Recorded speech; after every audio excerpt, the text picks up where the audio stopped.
Class में हमने देखा था, क्या डिस्कस किया था देखेंगे।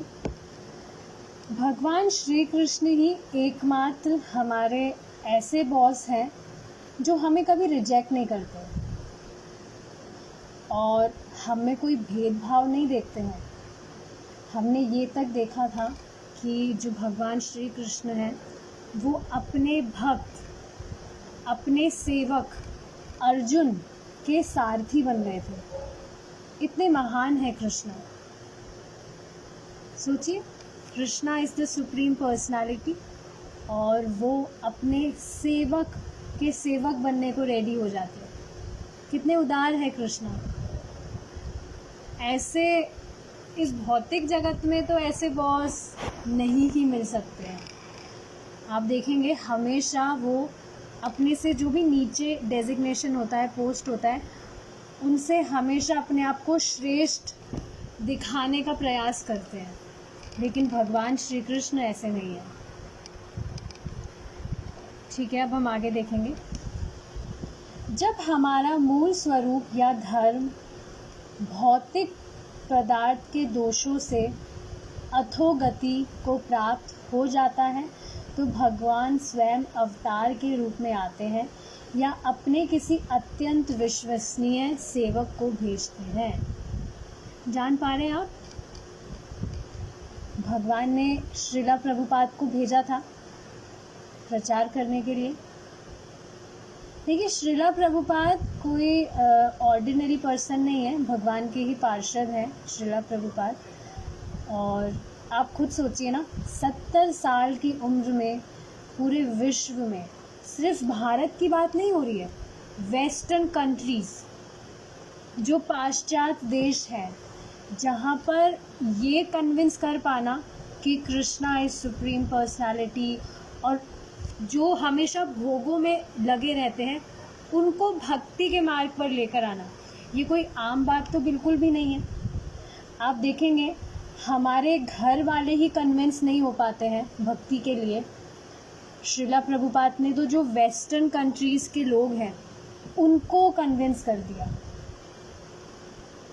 और बात कन्विंस करने के लिए कन्विंस करने की नहीं है, कन्विंस तो लोग हो जाते हैं जब हम उन्हें अफेक्शन देते हैं।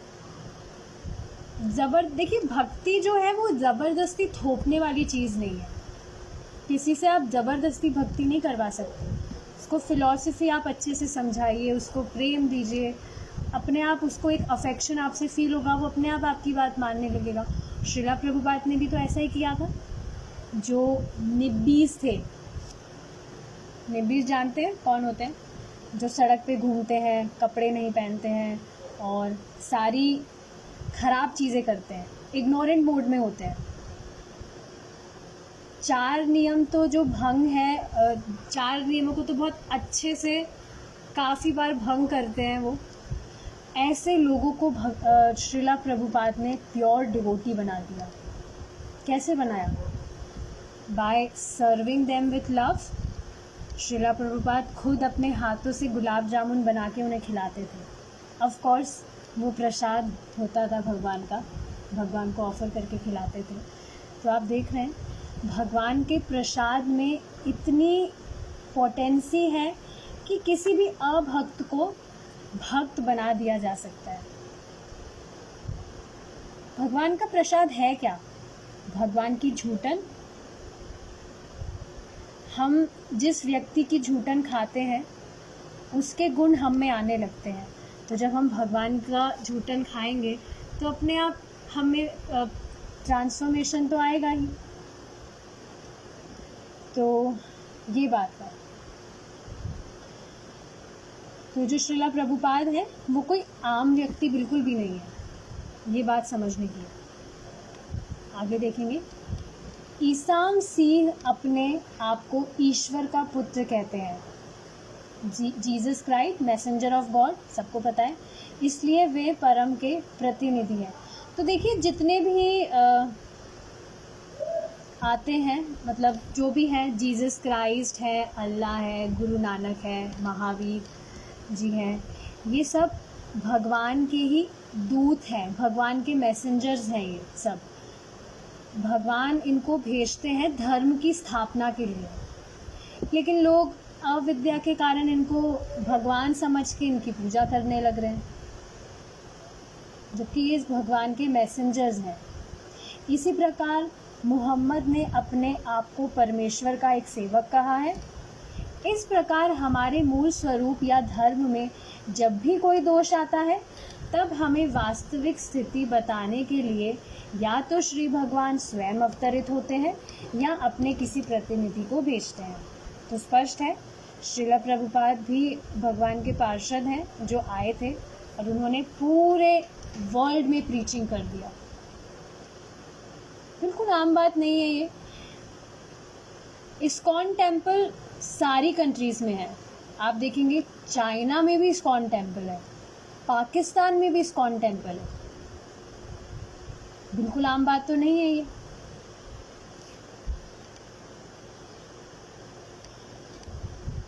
तो ये चीज़ समझनी चाहिए कि ये सब जो काम है ये कोई आम व्यक्ति नहीं कर सकता है। 70 साल में आप खुद देखिए ना, अपने घर में दादा दादी जी या नाना नानी जी की कंडीशन, कितने हेल्पलेस हो जाते हैं। लेकिन श्रीला प्रभुपाद ने पूरे विश्व में 16 बार घूमे थे श्रीला प्रभुपाद पूरे वर्ल्ड में, और उन्होंने प्रीचिंग किया, कन्विंस भी हुए लोग। इसलिए किसी को भी इस भ्रम में नहीं रहना चाहिए कि धर्म कोई कल्पित या निर्मित विश्वास मात्र है। हमने ये चीज़ डिस्कस करी थी कि धर्म कोई एक विश्वास मात्र नहीं है। विश्वास तो क्या है, बदलता रहता है,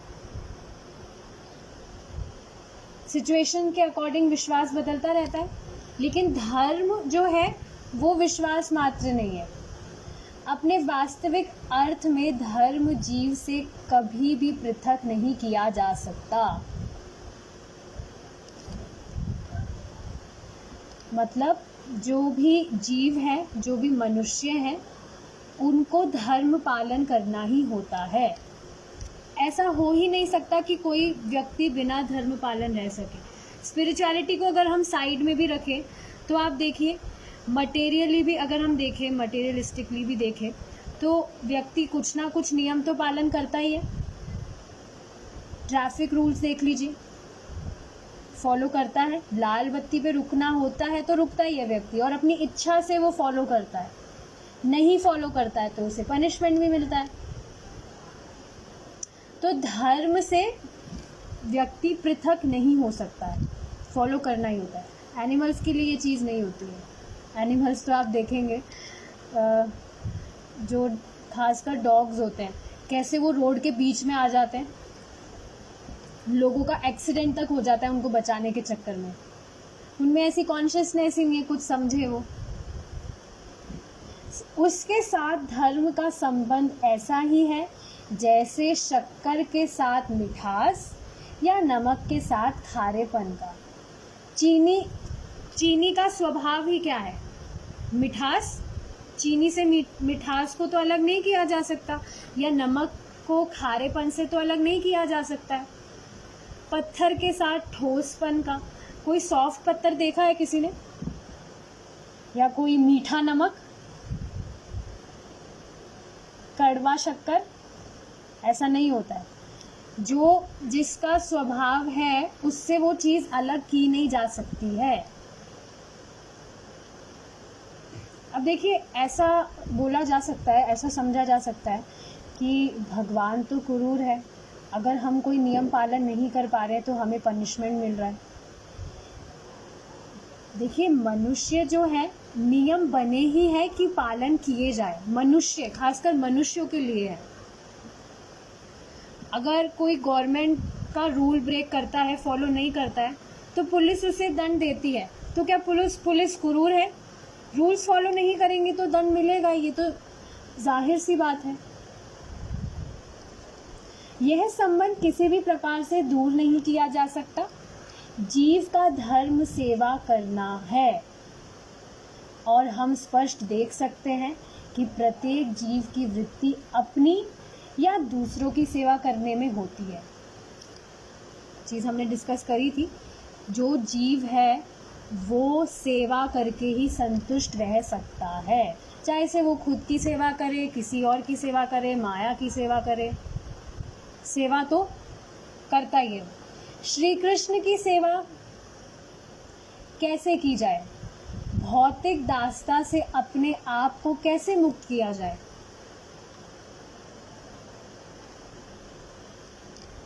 कृष्ण भावनामृत कैसे प्राप्त किया जाए और भौतिक उपाधियों से कैसे छूटा जाए, ये सब बातें भगवान श्री कृष्ण ने भगवत गीता में वैज्ञानिक विधि से समझाई है। सबसे पहले तो ये बात समझने की है कि व्यक्ति यहाँ जिसकी भी सेवा कर रहा है तो जो सुख उसे मिलना चाहिए। अब देखिए ना, किसी की आप यहाँ सेवा करते भी हैं, आपसे थोड़ी सी भी कुछ गलती हो जाएगी तो कैसे वो चिल्लाने लगता है, मतलब तुरंत वो आपसे द्वेष करने लगेगा। आपसे बस आप वो ये नहीं देखेगा कि आपने कितनी सेवा करी है, कितने अच्छे अच्छे काम करे हैं शुरू से। जैसे ही आपसे कुछ गलती होगी तुरंत वो आपका द्वेषी बन जाएगा। लेकिन भगवान ऐसे नहीं है।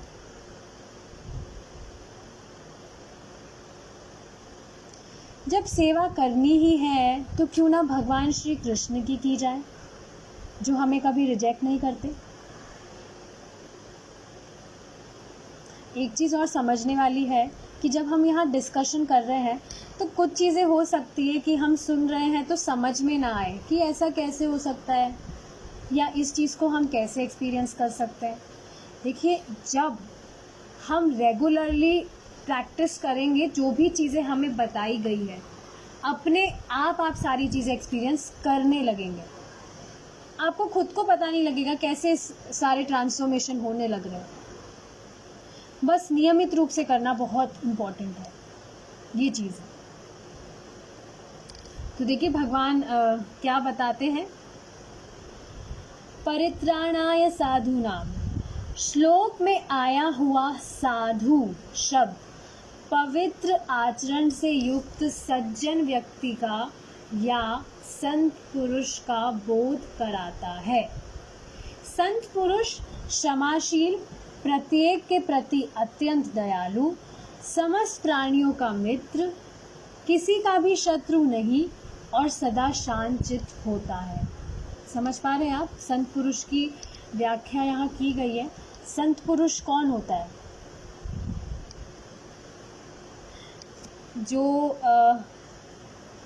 साधु है, मतलब देखिए संत पुरुष जो है वो वेशभूषा से नहीं यहाँ पर समझाया जा रहा है कि उसका हेड शेव है, उसने लाल कपड़ा पहना हुआ है तो वो संत है, नहीं। उसका आचरण यहाँ बताया जा रहा है कि उसका आचरण कैसा होता है। क्षमाशील का अर्थ क्या होता है? किसी से कुछ भी त्रुटि हो जाती है तो हम उससे उस बात को लेके नहीं बैठे रहते, उसको क्षमा कर देते हैं हम। और आप देखेंगे जब जैसे हम किसी बात को लेके बैठे हैं तो वो हमें ही दुख देने का कारण बनता है, हम खुद ही परेशान होंगे उस चीज़ से। प्रत्येक के प्रति अत्यंत दयालु, तो यहाँ पर काइंडनेस की बात बताई जा रही है कि वह व्यक्ति सबके प्रति उस दया भाव रहता है।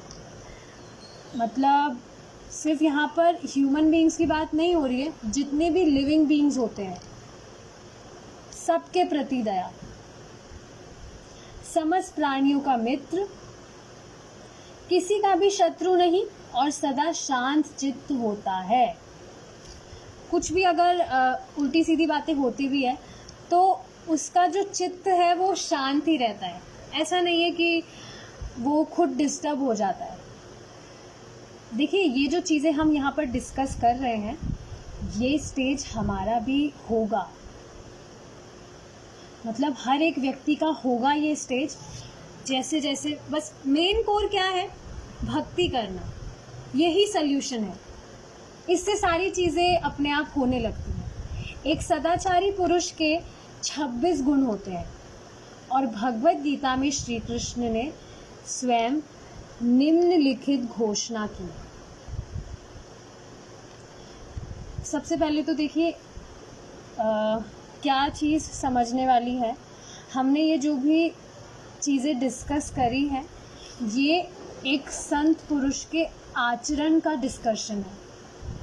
अगेन वापस से ये बात मैं बता रही हूँ कि कोई भी जो व्यक्ति है वो उसके वेशभूषा से नहीं पहचाना जाता है, उसका आचरण कैसा है वो मैटर करता है। और ये चीज़ ऐसी है, देखिए आचरण एक ऐसी चीज़ है, आप जैसे किसी व्यक्ति से वार्ता करते हैं, बात करते हैं, तो आपको उसी टाइम पर पता लगने लगता है कि सामने वाले का आचरण है कैसा। ये चीज़ है। डिवोटीज़ का जो आचरण है वो कुछ इस प्रकार ही तो होता है। तभी आप देखेंगे जो नॉन डिवोटीज़ हैं वो इंस्पायर होते हैं डिवोटीज़ से और फिर खुद भी भक्ति करने लगते हैं। आचरण बहुत ज़्यादा मैटर करता है। ठीक है, अब ये श्लोक देखेंगे हम। अपि चेदस्तुदाचारो भजते माम अन्यभाक् साधुरेव समन्तव्य सम्यग्व्यवसितो हि सः। देखेंगे क्या है इसका अर्थ। यदि कोई व्यक्ति जघन्य से जघन्य कर्म करता है, मतलब खराब से खराब कोई कर्म करता है, दुष्ट कर्म करता है कोई, किंतु यदि वह भक्ति में रत रहता है तो उसे साधु ही समझना चाहिए, क्योंकि वह अपने संकल्प में अडिग रहता है। तो देखिए एक चीज़ और बहुत इंटरेस्टिंग है, जो लोग हैं वो किन चीज़ों पे ज़्यादा विश्वास करते हैं, कुंडली दिखाते हैं अपनी, और उसमें मतलब जो भी ज्योतिष है वो बताता है कि आपके ये दोष है या आपके भाग्य में ये चीज़ है, एट्सेट्रा एट्सेट्रा। ठीक है, ये सारी चीज़ें वो बताता है। लेकिन जब कोई व्यक्ति भगवान की भक्ति कर रहा है तो वो सारी जो चीज़ें बताता है वो कहता है ना ये आपके भाग्य में है। लेकिन जब कोई व्यक्ति भगवान की भक्ति करता है तो भगवान स्वयं उसका भाग्य बदल देते हैं। उसका जो जीवन है फिर वो कुंडली के अनुसार नहीं चलता है, भगवान की प्लानिंग के हिसाब से चलता है। सुनने में बहुत इजी लग रही होगी ये चीज़, लेकिन बहुत डीप है ये चीज़, इतनी ज़्यादा पोटेंट है भक्ति।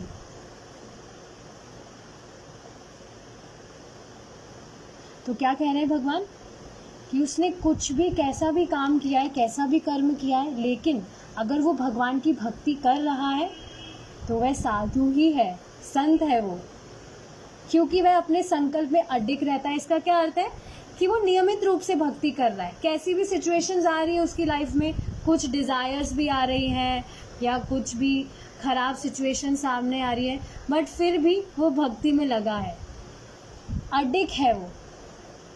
भौतिक धरातल पर एक व्यक्ति के लिए जो नैतिकता है, दूसरे के लिए वही अनैतिकता है। देखिए बहुत इंटरेस्टिंग चीज़ है ये।